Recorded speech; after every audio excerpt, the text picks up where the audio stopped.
A ver cuán preparado están, hermanos. Primero vamos a tener una oración. Vamos a orar para que el Señor pueda bendecir esta palabra y que llegue a cada uno de ustedes. Señor, te pido en el nombre de Jesús que tú me ayudes a hablar lo que tú quieras decir, Señor. Te quiero pedir que pueda exponer la palabra fielmente, Padre, para la gloria tuya, Señor. En el nombre de Jesús. Amén. Si yo les digo a ustedes, no piense en algo rebuscado, ¿no? Yo les digo a ustedes, el justo por la fe vivirá. ¿A quién se le viene a la mente? ¿Quién dijo eso? ¿En qué carta está? Está en Romanos. Bueno, está en Romanos. ¿Quién lo dijo? El apóstol Pablo. Bien. Vamos a ver ese versículo porque, a ver, antes de entrar en el texto bíblico, vamos a ver que este versículo que está en Romanos capítulo 1, versículo 17, fue muy importante para la historia del cristianismo desde el siglo I hasta el día de hoy. Y antes de Cristo también. En el siglo XVI, un monje agustino llamado Martín Lutero, él, como yo ya les conté en situaciones, en prédicas anteriores, vivía atormentado por la culpa del pecado. Lutero sentía que todo lo que él hacía, y le puedo asegurar que hacía muchas más cosas de las que hace usted y las que hago yo, él sentía que todo eso no era suficiente para acercarse a un Dios justo y alcanzar la justificación. Y Lutero ayunaba durante días, se confesaba varias veces al día, las confesiones de Lutero eran durante horas. ¿Cuántas veces usted al día se arrodilla en su pieza y le pide perdón al Señor por pecados que ha hecho? ¿Cuántas veces lo hace por día? Bueno, Lutero durante horas lo llamaba su confesor, al cura, porque él era un monje agustino, era católico romano, y se confesaba. El cura que lo confesaba, Martín Lutero, dice que ya lo tenía cansado, estaba harto, dice, eran varias veces por día, durante horas. Y Lutero ayunaba. Vamos, a ver. No, yo soy, acá está.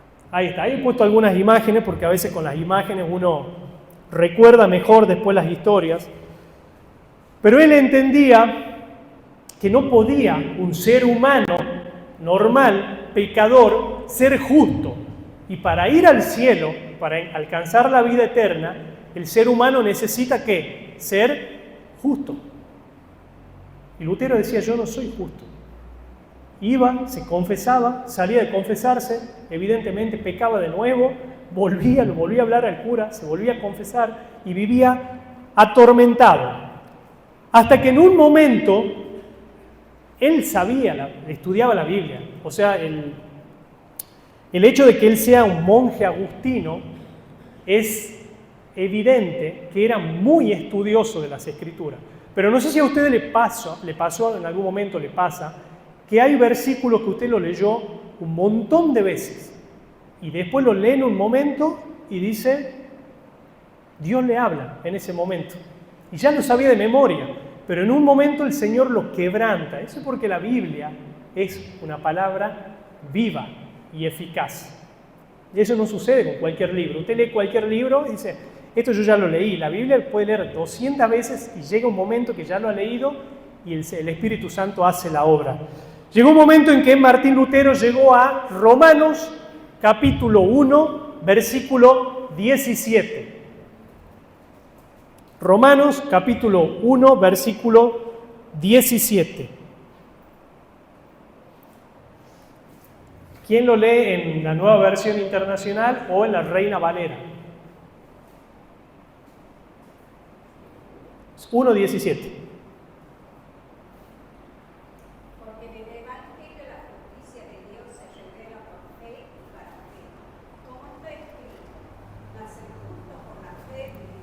Bien, entonces, ¿han escuchado todo? el justo por la fe vivirá. A Lutero se le hizo la luz ahí porque eso es el inicio de lo que después en la teología reformada se le llama la justificación por la sola fe o la sola fide. ¿Se acuerdan las 5 solas que hemos visto? Una de esas 5 solas era la sola fe.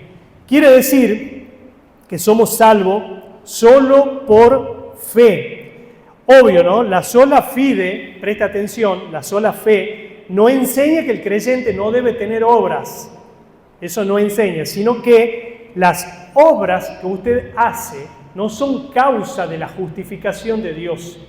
Dios nos justifica a nosotros y nosotros somos justos ¿por la qué? Por la fe. Usted cree en Cristo, ha sido justificado. Ahora, ¿cómo se evidencia esa fe que yo tengo? Por las obras. Las obras son una evidencia de la fe, pero no son la causa de que yo sea visto justo delante de Dios. Cuando usted parta el día de mañana y esté en la puerta del cielo, supongamos, ¿no?, que venga San Pedro y le diga, ¿por qué lo tengo que dejar entrar, hermano? Y usted va a decir, porque yo hice esto, porque yo iba a la iglesia, porque yo daba mi diezmo, porque le daba plata a los pobres, porque ayudaba a la gente necesitada. ¿Usted puede decir eso delante de Dios? ¿Puede hacerlo o no? ¿Sí o no? No lo puede hacer porque las obras no causan la justificación del creyente. Usted, si es salvo por la fe, porque tuvo fe. Y como le digo siempre, la fe no es de usted, sino que es un don de Dios. Si usted tiene fe, es porque Dios quiso darle la fe. Ni la fe es de usted. La fe es un don de Dios. El hombre no aporta nada a la salvación. Nada. Si usted tiene fe, es para la gloria de Dios, porque Dios le dio la fe. Entonces Lutero ahí se dio cuenta, yo puse acá una imagen, de que la salvación es por la fe y halló paz en su alma. Dicho esto, con esto en mente, volvamos ahora de nuevo para ver qué significa después vivir por fe. Pero antes, les quiero decir, ¿cuántos sabían que Romanos 1:17, que dice, ¿qué dice? Lo acabamos de leer. Somos justificados por la fe, que el justo por la fe vivirá. Romanos 1:17 es una cita. Una cita es cuando alguien toma algo que dijo otra persona y lo escribe. ¿Cuántos sabían que Romanos es una cita de otro libro de la Biblia? Que esto no surge del apóstol Pablo. Esto ya lo había dicho anteriormente Habacuc. ¿Se acuerdan que hemos visto Habacuc el domingo pasado? Siglo VI antes de Cristo, más o menos 580 años antes que Pablo nazca, Habacuc, en Habacuc capítulo 2, versículo 4, ya lo había dicho, que el justo por la fe vivirá. Y ahora vamos a ver enseguida dos distinciones y dos diferencias entre la declaración de Habacuc y cómo Pablo la completa a esa definición y a ese versículo. Hoy en día, hermanos, se habla mucho de la fe. Usted ve pasacalles, campaña de fe, de sanidad, de esto, del otro, pero muchas veces no se entiende bien lo que realmente la Biblia enseña acerca de la fe. Para muchos, yo puse acá un dibujito, la fe es pensar positivo. Cuando usted viene y dice, tengo un problema, me siento mal, no estoy bien, hay hermanos que le dicen, no digas eso, tenés fe. Como que decir me siento mal es no tener fe, no digas eso. No lo digas. La fe, puse en el segundo, no sé si se ve, negar la realidad. Eso es lo que dicen muchos. Uno tiene que negar la realidad, no tiene derecho a sentirse mal, no tiene derecho a ponerse triste, porque eso es falta de fe, dicen algunos. Y ya hemos visto, esto es una continuación del sermón anterior, cómo Jeremías, Habacuc, David estaban mal. Y hasta algunos llegaban como a cuestionar a Dios sin negar su justicia y sin perder la fe. Hoy vamos a considerar primero la declaración de Habacuc, capítulo 2, versículo 4. Lo pueden buscar. Habacuc, capítulo 2, versículo 4. Vamos a ir desde el capítulo 1, donde empieza Habacuc.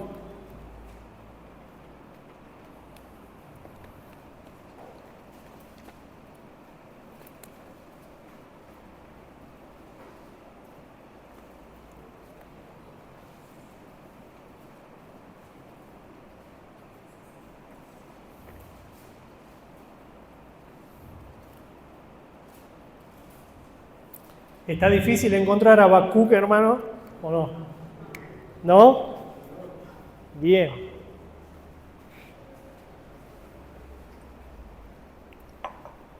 Levante la mano quien no estuvo el domingo pasado. Hay un montón que no estuvieron. Bueno, le voy a contar un poquito el contexto rápidamente, porque esto ya lo hablamos. Habacuc vivió, ¿cuántos años? A ver si están atentos, antes de Cristo. Yo lo dije recién, más o menos. Bien allá atrás, bien, están atentos. 580 años más o menos antes de Cristo, 6 siglos. Y había un contexto particular que se daba en Judá. Judá, el pueblo elegido por Dios, que Habacuc veía mucha corrupción moral, idolatría, veía que al injusto, al que hacía las cosas mal, le iba bien, y Dios lo mandaba a Habacuc a profetizar juicio. Yo le decía el domingo pasado, fíjese la diferencia entre los profetas actuales y los profetas de antes. Los profetas de antes no venían a endulzarle el oído a usted, a decirle vas a ser próspera, vas a ir a las naciones. Le decían, arrepentite de tus pecados porque la ira de Dios se acerca. Entonces, Habacuc tenía hasta oposición hasta dentro de su familia, igual que Jeremías. Nadie lo quería en Judá, porque él decía, arrepiéntanse de sus pecados porque la ira de Dios se acerca. En ese contexto, Dios le responde a Habacuc, porque en un momento, vamos a leerlo. Lo que yo hice es ir versículo por versículo, pero puse al principio, ven, con rojo, de lo que habla cada versículo, porque a veces cuando leemos todo junto es como que, no sé si alguno se distrae, así que vamos a ir por parte. Habacuc capítulo 1, versículo 2 al 4. ¿Qué dice ahí con rojo? Judá es inmoral e injusta. Con eso en mente, ¿no? Judá es inmoral e injusta. Con eso en mente vamos a ver qué dice Habacuc. La primera queja de Habacuc dice, en la Nueva Versión Internacional como título, el versículo 2, dice: ¿hasta cuándo, Señor, he de pedirte ayuda sin que tú me escuches? ¿Hasta cuándo he de clamar violencia sin que tú nos salves? ¿Por qué me haces presenciar tanta iniquidad? ¿Por qué toleras la maldad? Veo ante mis ojos destrucción y violencia. Surgen riñas y abundan las contiendas. Por lo tanto, se debilita la ley y no prevalece la justicia. El malvado acosa al justo y se pervierte la justicia. ¿Esto qué es de Habacuc hacia Dios? Como una queja se puede decir, ¿no? ¿Por qué Dios permite que pasen todas estas cosas? Y a la vez vemos que, como puse ahí, nos muestra que Judá es inmoral e injusta. ¿Bien? Con eso en mente vamos a seguir. Acá responde Dios. Dios anuncia juicio. Dios responde. Habacuc se queja por qué permite Dios tanta injusticia en Judá. Y como les decía la otra vez, imagínense que lo que le pasaba a los profetas de esa época es que Dios anunciaba juicio y Habacuc iba y profetizaba, la ira de Dios va a venir y el injusto prosperaba. Era como que, bueno, Dios, que me está diciendo que diga algo y pasa todo lo contrario. Dios anuncia juicio. Aquí Dios le responde a Habacuc: miren a las naciones, contémplenlas y quédense asombrados. Estoy por hacer en estos días una obra que si se la contara no creería. Eso le dice Dios a Habacuc. ¿Por qué dice, si se las cuento no van a creer? ¿Por qué? ¿Por qué? ¿Qué dice ahí con rojo? Babilonia será el instrumento. Babilonia era el pueblo más perverso, inmoral y pecador para los judíos. Babilonia, lo peor que los judíos veían como el pueblo más inmoral y corrupto, Dios iba a usarlo para traer juicio a Judá. ¿Y qué piensan ustedes que dijo Habacuc? Ya vamos a ver, usted vaya pensando. Habacuc le pedía que Dios sea justo. Ahora Dios le dice: yo voy a hacer la justicia como yo quiero. Y lo voy a usar a Babilonia para impartir mi justicia en su pueblo. Dice el Señor: estoy incitando, estoy motivando a los babilonios, ese pueblo despiadado e impetuoso como violento, que recorre toda la tierra para apoderarse de los territorios ajenos. Entonces dice: estoy incitándolos. ¿A qué? Son un pueblo temible y espantoso, que impone su propia justicia y promueve su propia honra. Sus caballos son más veloces que leopardos, más feroces que lobos nocturnos. Su caballería se lanza a todo galope, sus jinetes vienen desde muy lejos, velan como águilas que se lanzan dispuestas a devorar. Todos vienen para hacer violencia. Avanzan sus hordas como el viento del desierto, hacen prisioneros como quien recoge arena, ridiculizan a los reyes, se burlan de los gobernantes, se ríen de toda ciudad amurallada, pues construyen rampas y las toman. Son un viento que a su paso arrasa todo. Su pecado es hacer de su fuerza un Dios. Ellos pensaban que no necesitaban de Dios. Tenían tanta fuerza, tanto poder, tanta corrupción, tanta inmoralidad, todo les salía bien, arrasaban con todo, que sentían que su Dios era su fuerza. Ese pueblo que lo acabo de describir es el que Dios va a usar para imponer su justicia en Judá. ¿Qué piensan ustedes que va a hacer Habacuc cuando Dios le dice: bueno, está bien, te voy a responder, vamos a hacer justicia, voy a hacer justicia? No le gusta nada a Habacuc. ¿Cómo puede ser que Babilonia sea tu instrumento? Entonces Habacuc le dice: ¿no eres tú, Señor, desde la eternidad? Tú, mi Dios, mi santo, no morirás. Tú, Señor, lo has puesto para hacer justicia. Tú, mi roca, lo has puesto para ejecutar tu castigo. Son tan puros tus ojos que no puedes ver el mal. No te es posible contemplar la opresión. ¿Por qué entonces toleras a los traidores? ¿Por qué guardas silencio mientras los malvados se tragan a los más justos que ellos? Ahora ya son justos, ¿no? Los de Judá ya son más justos, o sea, trae justicia pero no así. Pero ellos son peores que nosotros, ¿no? Uno siempre cree que uno es bueno y el otro es peor. No, todos somos injustos delante de Dios si no es por la sangre de Jesucristo. Usted no es más bueno que nadie. Acá los judíos eran visto igual ante Dios que los babilonios. Eran pecadores, corruptos, inmorales, igual. Ahí está después para que le saquen una fotito, después lo voy a subir, para que lo lean después, Habacuc, y vayan entendiendo de qué habla. Yo creo que con este contexto ya van a ir comprendiendo. Ahora, en el capítulo 2, dice, con rojo, Dios responde con un principio eterno.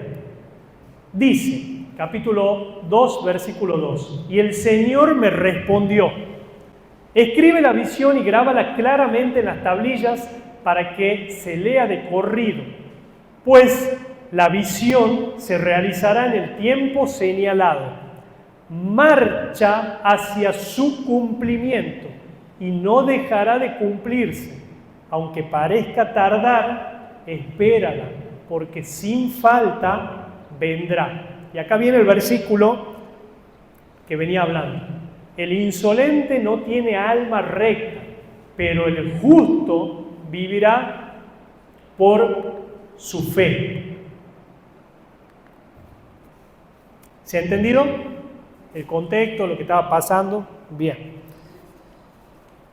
El profeta Habacuc vive en un tiempo de profunda crisis espiritual y social en Judá. Él ve violencia, injusticia, corrupción en el pueblo, clama a Dios pidiendo justicia, pero Dios parece guardar silencio. Dios no responde en el momento. ¿Cuántas veces nosotros le pedimos a Dios algo y Dios calla, no responde? Pero esto es una promesa, ¿no? Donde dice en el versículo 3, pues la visión se realizará en el tiempo señalado, marcha hacia su cumplimiento y no dejará de cumplirse, aunque parezca tardar, espérala, porque sin duda, dice la Reina Valera, creo, llegará. Entonces Dios responde y a Habacuc no le gusta la respuesta de Dios. Dice, nosotros somos más justos que ellos. ¿Por qué tanta injusticia le sigue reclamando a Dios? Dios responde, hermano, primero, como Él quiere y cuando Él quiera. Usted y yo no somos nadie para doblar el brazo ni para querer imponerme a la soberanía de Dios. Usted ore. La fe es eso, es orar, saber que Dios es justo y que Dios me escucha y descansar en Dios. Eso es la fe. No decir yo oro, ya tiene que pasar todo, no. La fe es esperar en Dios y saber que Él es justo, ese es su carácter, Dios es justo. Es importante entender que el Habacuc es diferente al contexto que hemos visto de Romanos. Porque Romanos, cuando Pablo dice el justo por la fe vivirá, lo dice en un sentido soteriológico. Soteriológico quiere decir es la doctrina de la salvación. Pablo está hablando de que el justo vivirá por la fe, quiere decir que va a tener vida eterna. Pero Habacuc no. Habacuc está hablando en un contexto de una situación que está viviendo histórica él en ese momento. Cuando dice el justo vivirá por la fe, significa que el justo tiene que mantenerse firme aunque todo se derrumbe a su alrededor. Acá, Habacuc está hablando de aquí, de la tierra, de las situaciones que nosotros vivimos acá. Por eso también es una promesa de Dios. No está hablando directamente de vida eterna, sino de cómo el justo debe vivir y mantenerse firme cuando todo a su alrededor se derrumba. Vivir por fe aquí significa permanecer fiel, no abandonar al Señor, no dejarse arrastrar por la desesperación ni la incredulidad. Dios no le promete a Habacuc una salida rápida ni una explicación completa, sino que le dice que confíe en Él. No le está diciendo cuándo, le dice llegará, pero seguí confiando, seguí esperando. Les repito, Habacuc ve la injusticia prosperar, ve que el injusto prospera, ve a los que son arrogantes, a los que son egocéntricos, a los que se creen que no necesitan de Dios, o a los que usan el nombre de Dios para gloriarse. Habacuc ve que esos impíos se fortalecen y se pregunta, ¿por qué Dios guarda silencio? ¿Por qué Dios no actúa ya, ahora? Pero la respuesta de Dios no es una defensa inmediata hacia el justo. Dios no dice, ya voy a hacer justicia, ya, no. Ni tampoco es un castigo instantáneo al injusto, sino una palabra que sostiene. El justo vivirá por fe, es decir, va a vivir sostenido en la confianza que Dios está viendo todo, Dios ve todo, Dios juzga, pero lo hace a su tiempo. Usted está viviendo una injusticia, usted siente que le están haciendo daño, usted ora por eso y Dios todavía calla, usted deje, que es mejor que Dios haga justicia que lo haga usted. Usted piensa que es mejor que a la persona que me haga mal a mí, yo vaya a hacer justicia o que Dios haga justicia. Deje que Dios haga la justicia. Espere. La fe de la que habla Habacuc no se basa en lo que él está viendo en ese momento. Él todavía no ve nada, sino en quién es Dios. ¿Se acuerdan cuando habíamos leído justo eres Jehová? Y después empieza a decirle todo lo que pensaba Jeremías. Bueno, Habacuc igual. Él sabe quién es Dios, todavía no ve nada, pero él descansa en la soberanía de Dios. ¿Se acuerdan la definición de fe de la Biblia? La fe es la certeza de lo que se espera y la convicción de lo que no se ve. Usted está convencido que Dios va a actuar porque Dios es justo, pero lo va a hacer a su tiempo. Esta es la fe de Habacuc, es la fe que sostiene al creyente en la tierra en momentos difíciles. El justo vive por fe acá, esperando en Dios, con la certeza de lo que espera, convencido de lo que todavía no vemos. No es una fe que está basada en la circunstancia de lo que está pasando, sino que es fe en que Dios es fiel. Fin, no importa lo que pase, yo tengo fe en que Dios es fiel. El justo vive por fe cuando el camino es incierto, cuando el sufrimiento persiste, cuando Dios parece guardar silencio. Esa fe, y escuche esto, esa fe no elimina el dolor.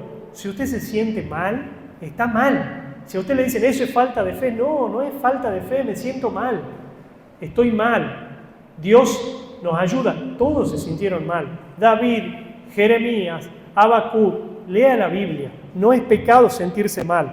La fe no elimina el dolor, pero impide que el creyente se quiebre espiritualmente, porque el creyente siempre tiene esa cuota de que Dios está con él y espera en él. Ahora, volvemos a Pablo. ¿Quién se acuerda dónde estaba el otro versículo? Romanos capítulo 1, versículo 17. Antes de pasar a Romanos, miren ustedes cómo termina Habacuc.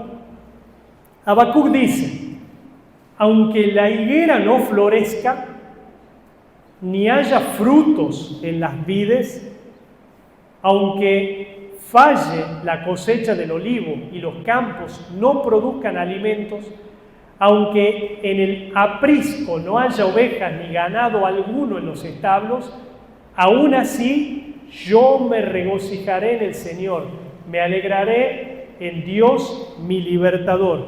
Lo que está diciendo Habacuc, aunque no vea nada bueno, no hay ovejas, las plantas están secas, no tengo nada, igual me regocijaré en el Señor. Como la canción que cantamos, aunque el sol no vuelva a brillar, aunque todo esté mal, me alegraré en el Señor, dice Habacuc.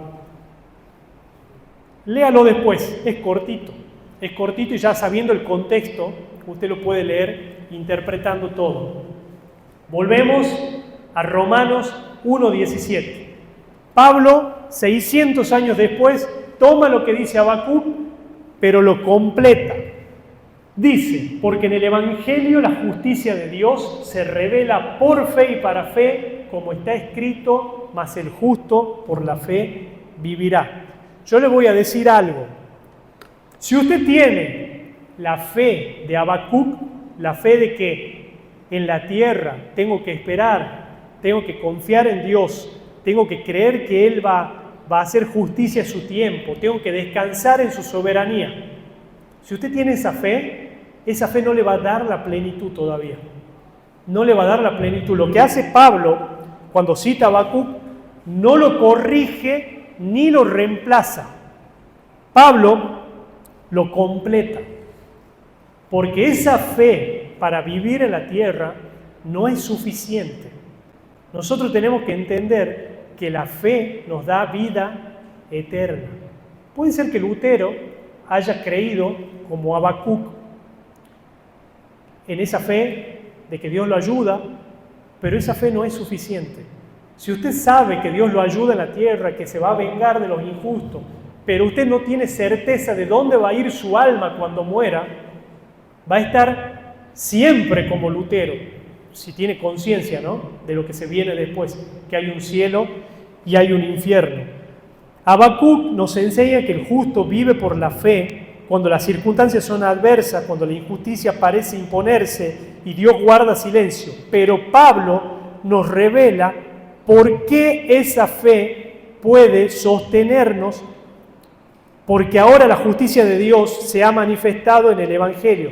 El creyente no solo confía en Dios, que Dios gobierna la historia actual, que gobierna lo que yo estoy viviendo, sino que descansa en que su destino eterno ya fue asegurado en Cristo. Entonces, cuando usted entiende cómo Pablo completa Habacuc, usted no solo vive en paz aquí, sino que sabe que su destino eterno está asegurado en Cristo. Pablo lo completa. Cuando usted entiende el sentido de la fe y lo que significa la fe para el creyente, puede vivir una vida en plenitud en Cristo Jesús. No solamente en la tierra, sino con la mirada puesta en Cristo que me da vida eterna. La fe entonces no se limita a esperar en lo terrenal, sino que se apoya en una obra ya consumada, que es la obra de Cristo en la cruz. Y acá hay algo que yo le voy a explicar brevemente ya para ir finalizando, que es una doctrina bíblica. No la va a encontrar así en la Biblia, pero teológicamente está explicada de esa forma, que es la doctrina de la doble imputación. ¿Qué es eso? Dios manda a Jesús a morir por nosotros. Usted tiene que entender algo, Dios no va a rebajar su justicia para que usted sea salvo. Dios no va a ser más flexible para que, puedan entrar los hermanos que han pecado, pero no tanto. Entonces, no voy a ser tan rígido. Si usted ha pecado, está condenado. El pecado condena al creyente. Le produce la muerte eterna, la muerte espiritual. El pecado lo aleja de Dios al creyente. Y el creyente no puede decir, no, pero Dios me va a perdonar porque va a ser un poco flexible. Dios es tajante, es justo, 3 veces santo, no tolera el pecado, no tolera la maldad, pero es una mentira piadosa, no la tolera. Usted no puede ir al cielo con pecados. Entonces, ¿qué es lo que pasa? ¿Cómo somos salvos? ¿Sería posible ser salvo? No sería posible. Por eso, Cristo murió en la cruz. Lo que usted merecía, por eso le digo, es una doctrina que se llama de la doble imputación. ¿Quién merecía morir? ¿Quién merecía morir en la cruz? Yo. ¿Quién murió? Cristo. La injusticia nuestra fue imputada a Cristo. en la cruz. Cristo cargó sus pecados y la justicia de Cristo fue imputada a nosotros. Somos justos nosotros por medio de Cristo Jesús. Pablo entendió eso. Lo completa Habacuc. Fíjense ustedes, ¿no? Como este versículo, Dios lo inspira a Habacuc 600 años antes de Cristo. Lo completa con Pablo, porque Pablo le da un sentido pleno a ese versículo en Cristo. Y en el futuro, Lutero lo lee y produce un quiebre en la iglesia.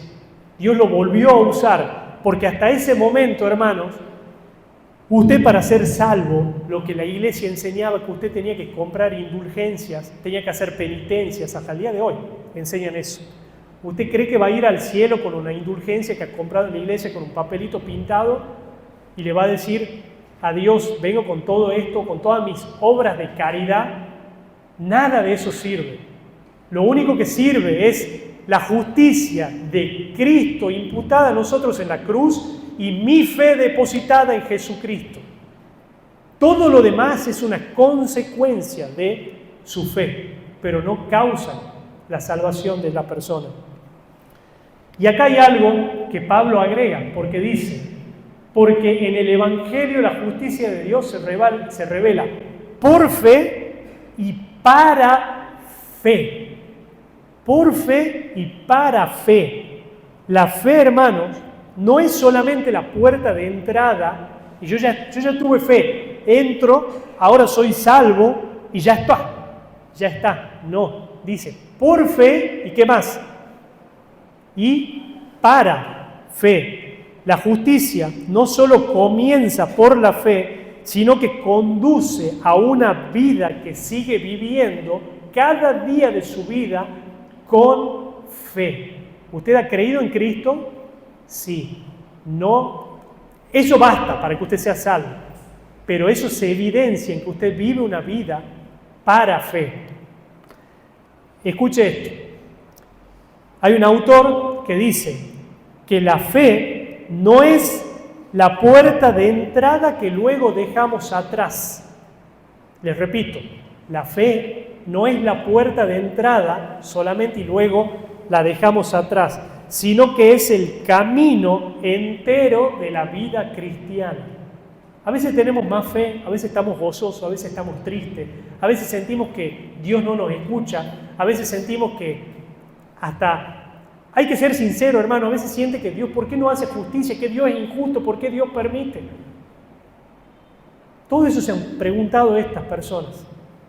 Pero Dios dice, la fe es esperar, descansar en la justicia de Dios y saber que Dios es justo. Por eso Lutero, cuando leyó Romanos capítulo 1, versículo 17, se le hizo la luz, porque él había comprendido que todo lo que podía hacer, absolutamente todo, era insuficiente para alcanzar la justicia plena y completa de Dios.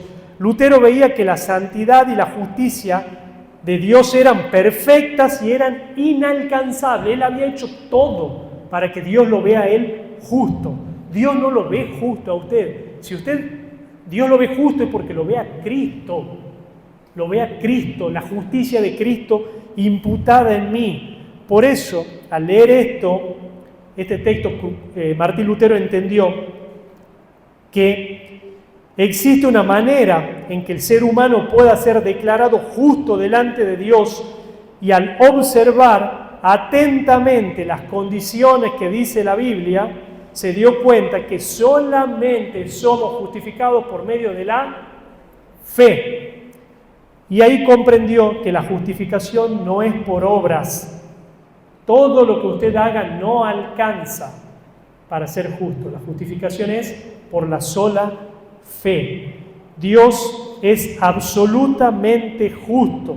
Bajo ningún concepto, como le dije recién, puede aceptar ni tolerar la injusticia. Hemos visto el día de hoy, hermanos, una fe con dos dimensiones que para el creyente son inseparables. No estamos hablando de dos tipos de fe diferentes, es la misma fe bíblica. Únicamente, como le dije, Pablo la viene a completar. Pablo no contradice a Habacuc, sino que lo completa. El cristiano tiene que sentir la plenitud en su fe. Es la misma fe bíblica la que justifica al pecador delante de Dios. Si usted es justo y va al cielo es por fe, y la que lo sostiene al creyente en cada circunstancia de la vida. Esa es la fe. Para terminar, decirle, hermanos, que hay momentos en la vida de todo creyente ha pasado momentos difíciles en los que la fe no se vive como una victoria. No me gusta contar experiencias personales, pero créame que yo, en algún momento, cuando tenía otra concepción del Evangelio, yo por ahí me sentía desilusionado porque decía, Dios, ¿por qué? Hasta que uno entiende que Dios es soberano y que eso es la fe. Hay momentos en que nos sentimos que somos tratados de forma injusta, y no solamente por gente que no es cristiana. Hay veces que somos tratados de forma injusta acá, en la iglesia, por gente que ama a Dios, por gente de adentro, por gente de afuera, y que, no sé si a usted le pasa, pero sentir a veces que usted es cristiano y no le van tan bien como le va al otro, que hasta personas blasfeman con el nombre de Cristo y le va bien. Dice, ¿dónde está Dios? ¿Por qué yo estoy mal? No puedo ser exitoso, como se dice, ¿no?, en esta vida, de forma errónea, porque el éxito es otra cosa. ¿Y por qué al otro le va bien? Y en esos momentos, la tentación nuestra no es dejar de confiar ni de creer en Dios, porque nosotros creemos que Dios existe, sino a veces la tentación es dejar de confiar en la justicia de Dios. A veces sentimos que Dios es injusto y eso no está bien. Usted tiene que, como decía Jeremías le dijo todo a Dios lo que él sentía, pero antes le dijo, justo eres Jehová. Esa es la fe, saber que Dios es justo. El texto nos recuerda que la justicia no es nuestra carga, es de Dios. El justo no vive defendiéndose. El justo no vive defendiéndose, justificándose, buscando la manera de vengarse. El justo vive confiado en Dios.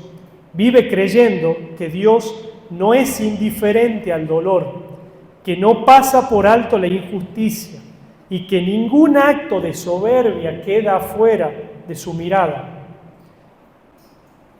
Como dijo Habacuc, lo vamos a leer de nuevo.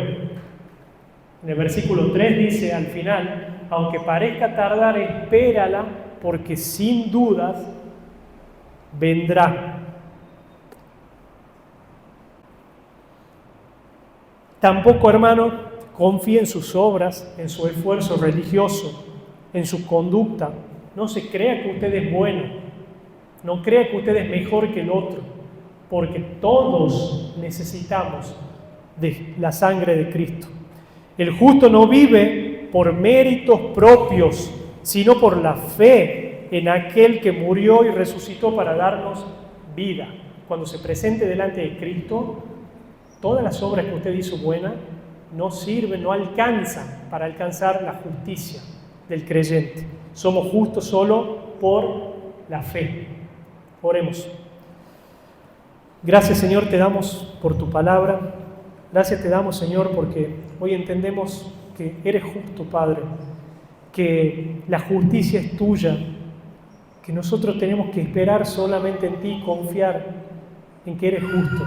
Y aunque tarde, va a llegar tu respuesta, Señor. Te pedimos, Padre, que nos ayude también a entender que somos salvos solamente por la fe en Cristo y que esa fe es un don tuyo, Señor. No hay nada que nosotros hayamos ganado. Te damos gracias, Padre, por la vida eterna. Te damos gracias por haber mandado a tu Hijo justo a morir por injusto, Señor. Y la injusticia nuestra, cargarla en sus hombros, Padre. Gracias por ese acto de amor, Señor, tan grande, Señor. En el nombre de Jesús, ayúdanos a entenderlo y a dar gloria a Dios cada día de nuestra vida por esta verdad, Señor. En el nombre de Cristo. Amén. Le voy a pedir a Aldo que pase.